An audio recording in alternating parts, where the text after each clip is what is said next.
Hey guys, back on the Dalmatian coast today in Kotor. It's behind me. You can see the last part of the Bay of Kotor. The entrance in the bay is within the Adriatic Sea, and first you're gonna visit the city of Peras, where you're gonna find two small islands in the middle of the bay. One is natural. The second one was built by the locals for centuries, putting stone and ships that were sunk with rocks to be able to create another small island on which they built a church called the Lady of the Rocks. Here in the most secluded part of this bay lies the city of Kotor, which is pretty old. It is believed that this area was actually inhabited since the second millennium before Christ. But the first who put the first stone for this fortress were the Romans in the 2nd century before Christ. And after them followed lots of other civilizations. But I want to show you here the mountains because they are amazing. Just over these mountains are the mountains of Lovćen, the ones that gave the name of this country, Montenegro.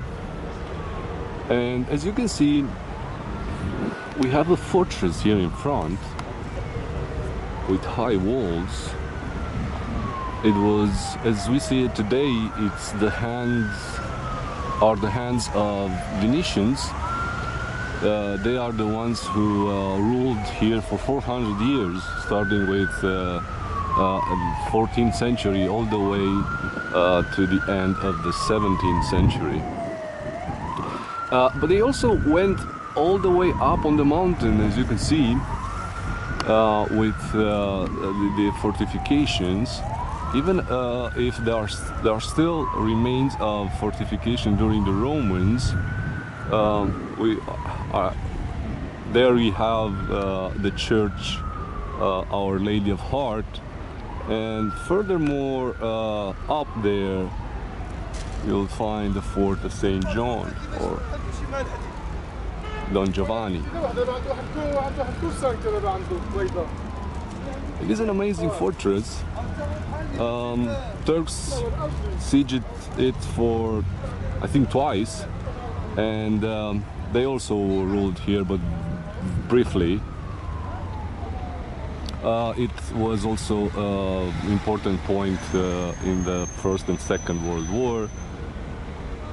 Byzantium was also present here a lot.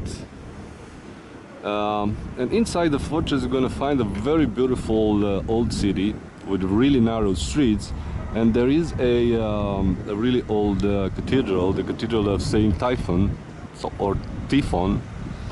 From here probably only a small part of the tower would be visible from the bay. But nevertheless, it is an old cathedral built in 1166. But it stood for at least 2 major earthquakes, and at least the last one in 1979 was pretty hard for the cathedral. It was rebuilt. It's the most, I think, has the most beautiful ornaments from the entire city. So it's definitely one of the best landmarks of the city of Kotor in Montenegro.